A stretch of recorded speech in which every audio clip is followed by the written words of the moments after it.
Hello and welcome. My name is Paweł, and today I will tell you about the ball mapper algorithm as well as its R implementation. The main question we are trying to answer using the ball mapper algorithm is what is the shape of our data? And just to explain the algorithm, we'll use the example which we can see on the screen, which is a collection of points sampled from the Y junction. We'll use it for the simplicity of the presentation. However, I would like you to think about data which are non-linearly embedded into some very high-dimensional space. And the algorithm which we are going to explain right now will work without any change, also for this high-dimensional nonlinear data. The first step of the algorithm we are going to consider aims to select a subset of points, which are the colored points over here, and those color points form so-called epsilon net. Epsilon is a positive constant. It is a parameter of the ball mapper program, and it's in fact the only parameter we need to use in the program. And the epsilon net for a collection of points is a subset of those points having the following property. Every point from our collection is at most epsilon away from one of the points from our subcollection. So in this particular example, for every black point, I will be able to find a colored point which is not farther away than epsilon. In other words, epsilon is a measure of accuracy we want to look at our data.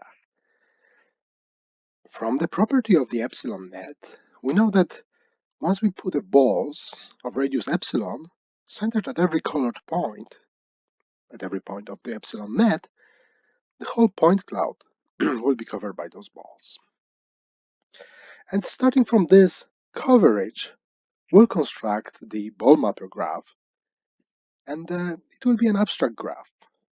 In order to give you an abstract graph, I need to tell you what are the vertices and what are the edges of this particular graph. Let's start from the vertices. In that case, they correspond to the colored points or the points from the epsilon net. So, for every colored point, we have an abstract vertex. Now, take two abstract vertices. We'll put an edge between them if the following two conditions are satisfied. Condition number one, the balls centered at the corresponding points of our point cloud need to have a non-empty intersection. Moreover, and this is a condition number two, there have to be at least one point in this intersection of those balls. And if that happens, we shall put an edge between two vertices. By doing this, in that particular example, we can obtain the following graph, which is an encapsulation or a landscape, if you wish, of the initial data. We can read from it that our initial data cloud have two flares going out from the dense center. This is the main idea of the mapper algorithm, of the ball mapper algorithm. And we can obtain the ball mapper algorithm from various sources, which we are going to explain right now.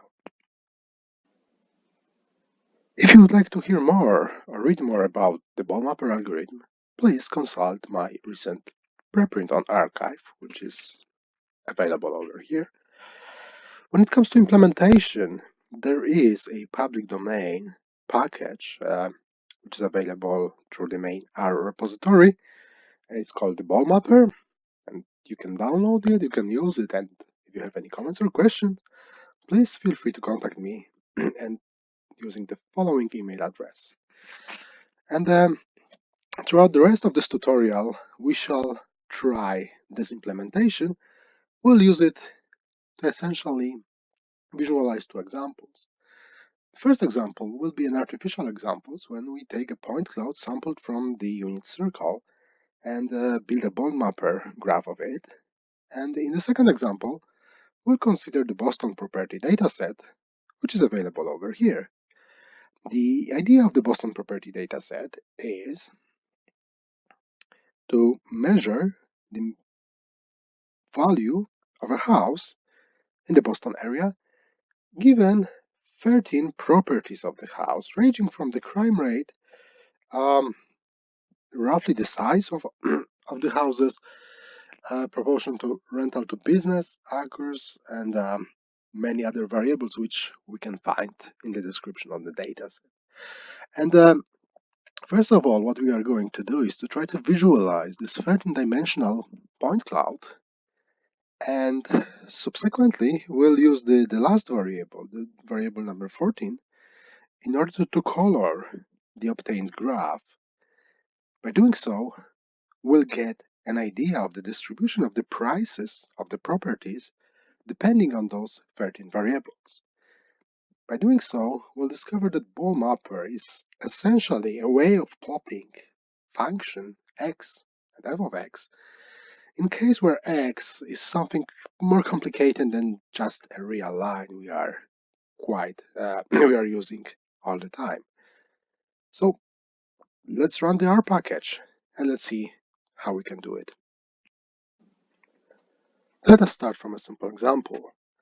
In this case, we'll sample a collection of points from a unit circle embedded in R2, and subsequently, given this collection of points, we'll construct a ball mapper graph of it. Obviously, the advantage of a planar collection of points is that we know exactly what is the shape of the point cloud, and we know exactly what to expect at the output of the ball mapper algorithm. In order to sample a collection of points from a unit circle, we'll use a parameterization of it as a sine of x as an x coordinate and the cosine of x as the y coordinate, where x varies between 0 and 2 pi. In order to sample a collection of points, we'll just take a grid of x values between 0 and 2 pi. That will be a sequence starting from 0, going all the way to 2 pi, and I will use 6.2 as an approximation of 2 pi, and the step size of this collection of points will be set to 0.1. So we expect to see 62 points uniformly sampled between 0 and 6.2. Given this grid of points, I will construct a collection of points consisting of sine of x and the cosine of x.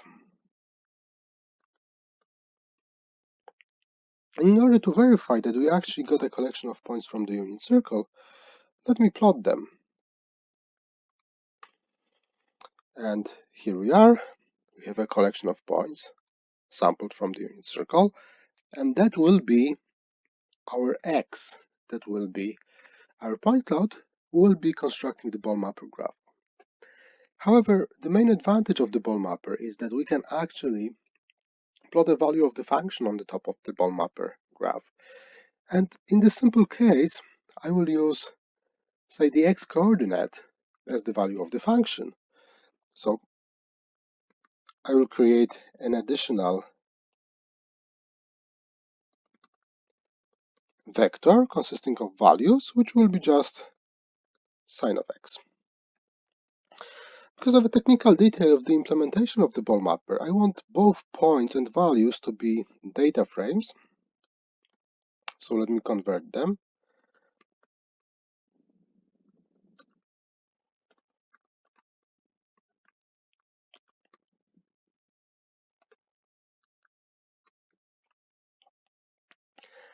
So right now we have both x and f of x, and we still need to set up the only parameter of the ball mapper algorithm, which is the epsilon value, which is the radius of the balls.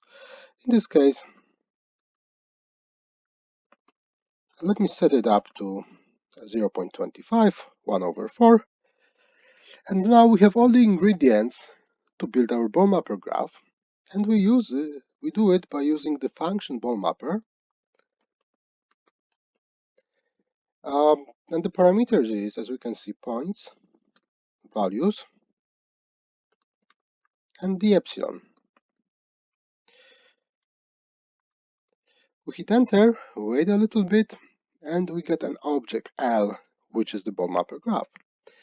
Now, we can color the ball mapper graph using various procedures, which will be explained in more details in the second part of this tutorial, when we are going to analyze the Boston property dataset. In this case, just for the initial example, let me just color it, use the color iGraph plot, and the only parameter is L, which is the output from the ball mapper graph. And the moment I hit enter, I will get the ball mapper graph with the appropriate function on the top of it. As we can see, we do not inherit the orientation from the coordinate system, from the Cartesian coordinate system. The minimal value of the function is somewhere here. This is where sine gets to -1.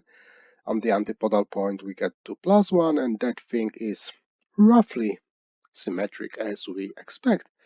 However, the important message is that starting from the circular collection of points, we're able to recover that circle.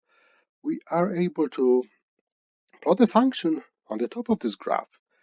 And we never use the fact that our data are coming from two-dimensional space. In fact, if they were coming from much higher dimensional space, perhaps even if they are non-linearly embedded into much higher dimensional space, the effect of this algorithm will be exactly the same. Okay, so let us play with the Boston property dataset. First, we need to load the 13 variables that describe the properties, and I will load them into a vector points. For this, I will simply read a table, and I have stored a file in the file name Boston. It has no header, and let me set the proper separator in order to read the data. This way we should get all the points. Let's actually take a look at this.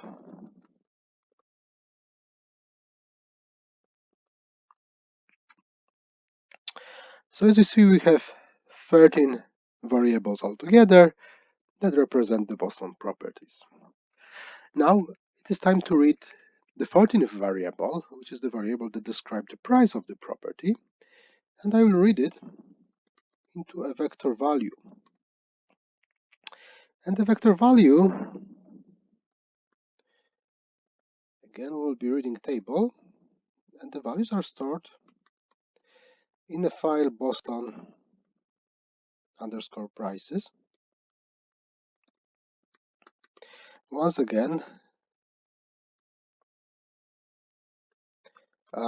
this file do not have a header, and we need to set up the appropriate separator, which is the new line signs. Again, let's take a look.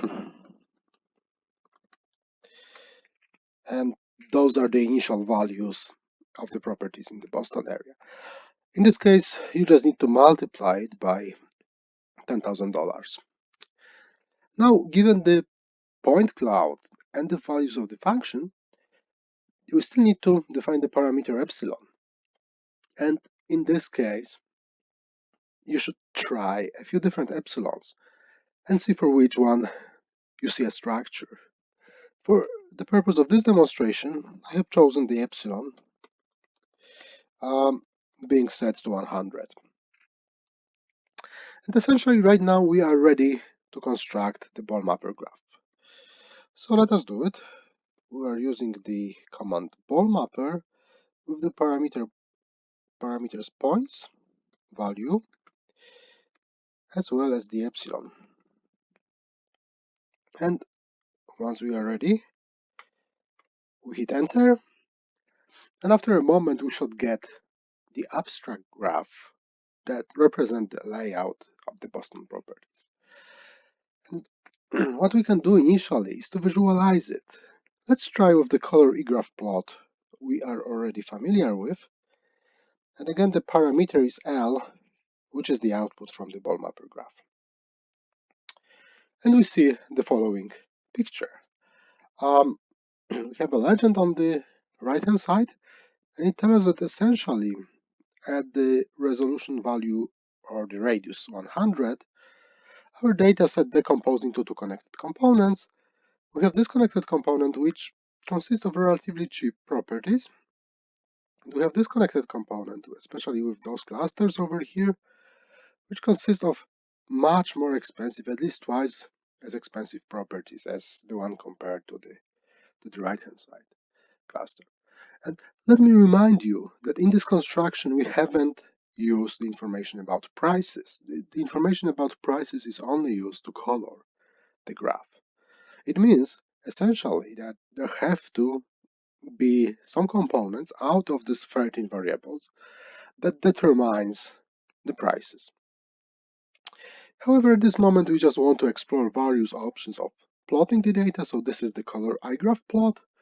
It's a nice option. However, sometimes, especially when you are writing a paper and you would like to use ball mapper in your paper, you may want to print the pictures in the grayscale, because not necessarily your paper will be printed in black and white. In this case, there is an option to use grayscale iGraph plot.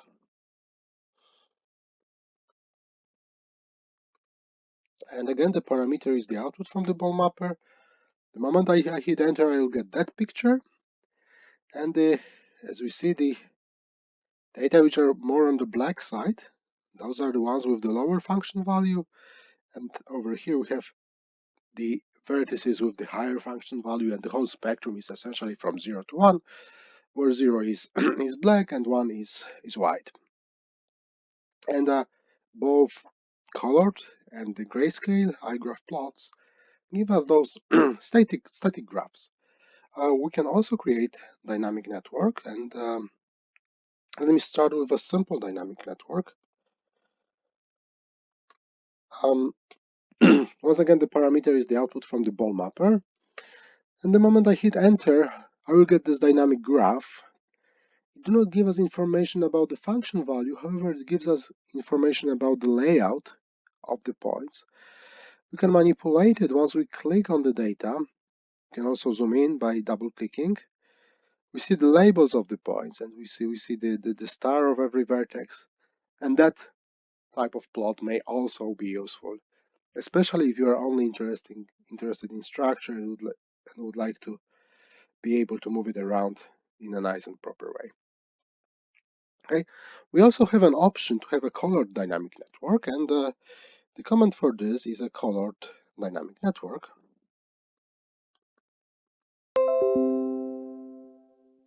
And again, the parameter of it is the output from the ball mapper. Once we run it, we'll get this colored dynamic network. Again, the size of the nodes, as in the other cases, corresponds to the number of points which are covered by every single ball. Again, we can zoom in, zoom out, and move the picture around.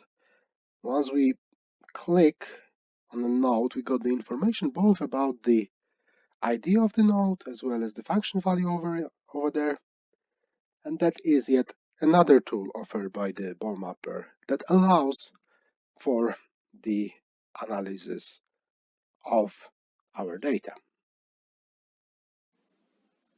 So far, we have created the ball mapper graph using 13 coordinates that describes properties of real estate properties in the Boston area, and subsequently colored it with the price of the properties, which is not one of those 13 variables.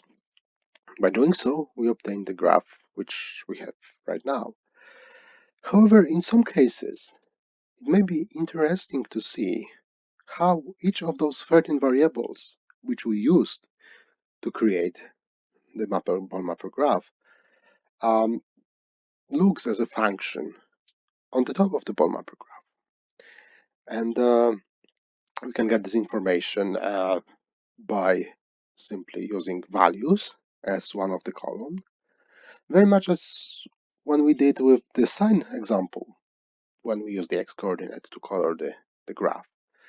However, in some cases, we may be dealing with a large number of dimensions that are used in our point cloud. In that case, it may be more convenient to do all the plots at once. If we want to do it, there is a command provided by the ball mapper graph. It is color by all variables. And the parameter of this command is the output from the ball mapper, which is L, and the collection of points. Obviously, the points will consist all the possible coloring functions we want to use. We hit enter, the command will execute, and it will create a bunch of PNG files in the folder from which we are running R. So let's go to the folder and let's see what we get. We'll see a bunch of files, which are PNG files in this case. And we can take a look at every single one of them. And depending on the subscript at the end, that is the function which is used to color the plot. By doing so, we have all the plots at once, and we can use it for further analysis. But right now, let us come back to a more fundamental question. We used 13 variables that somewhat characterize properties in order to create this ball mapper graph. And we use the last variable, the 14th variable, which is the price, to color the mapper graph. And what we see is that we got two clusters, which are well separated, the large cluster on the left and the small cluster on the right. And the large cluster contains the properties which are much more expensive from the properties from the small cluster on the right. And the obvious question is, which of these 13 variables we used to create this ball mapper graph is mostly responsible for the fact that we see those two connected components?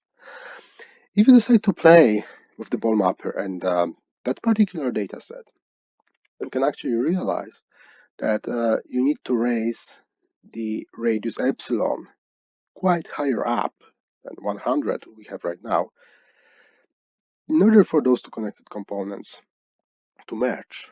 So there are some very fundamental differences coming from the characteristics of the properties which induce this division into two connected components and subsequently the differences in prices.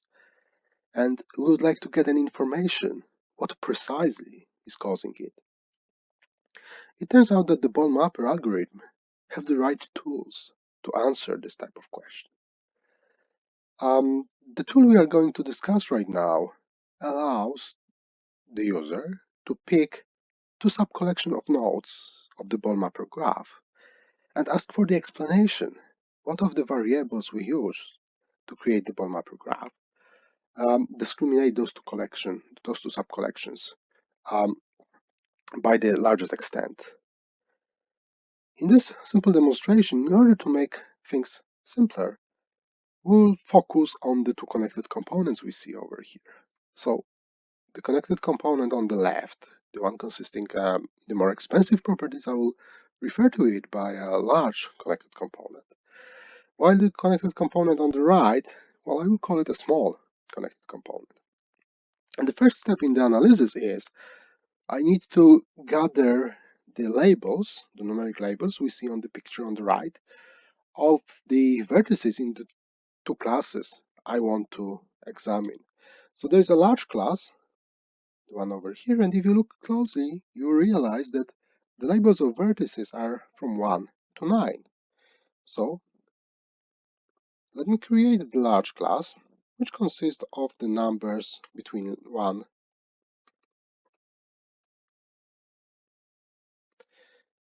and 9. Here it is. The small class, on the other hand, the one on the right-hand side, well, the labels are between 10 and 13. So let me create a small class.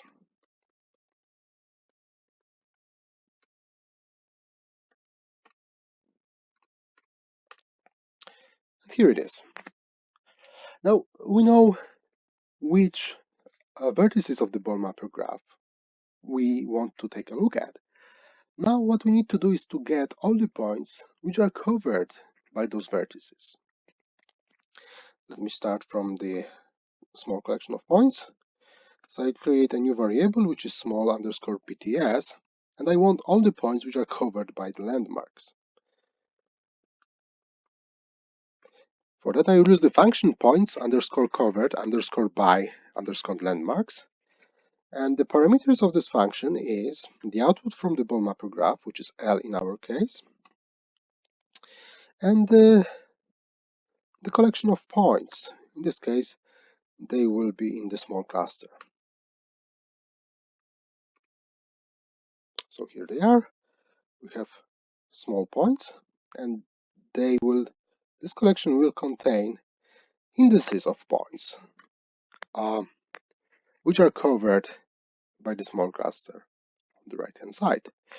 Now we are going to do exactly the same procedure for the large cluster. So the variable I want to define is large PTS,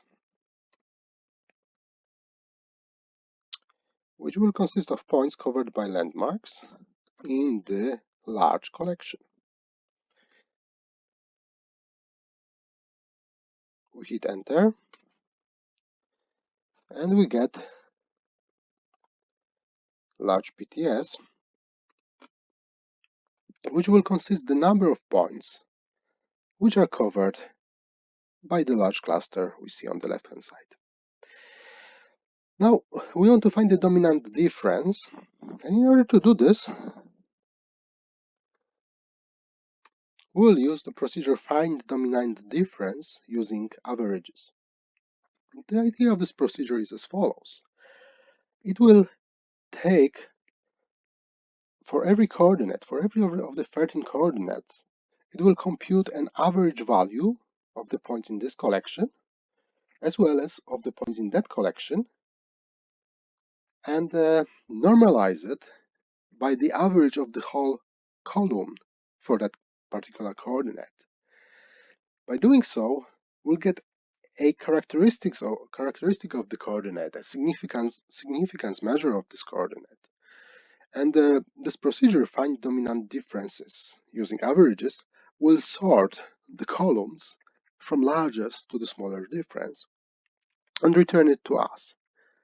So we may expect that the coordinates with the largest difference actually correspond to the variables which are as different between those two connected components as possible.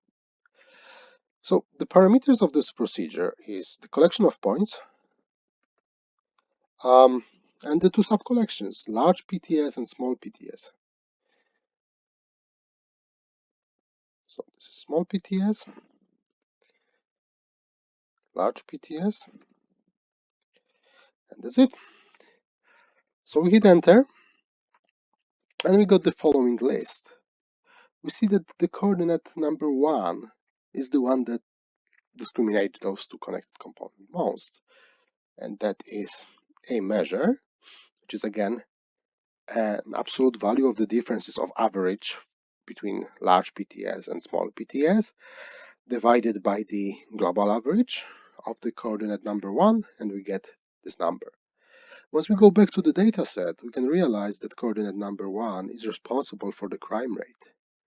In other words, the crime rate is very different between those two subcollections. And if you actually look further into the data, you realize that it is much higher for the smaller connected component than it is for the larger connected component. And that seems to be the most prominent factor which is responsible for the prices. The second one is the column number 9, which gives an idea how accessible the railway system is. And again, this cluster of properties has much easier access to the railway system than the cheaper properties on the right. The last variable we are going to take a look at is the second variable, and it actually tells you how many large apartments are there in the region. And again, there are many more large apartments over here than over there.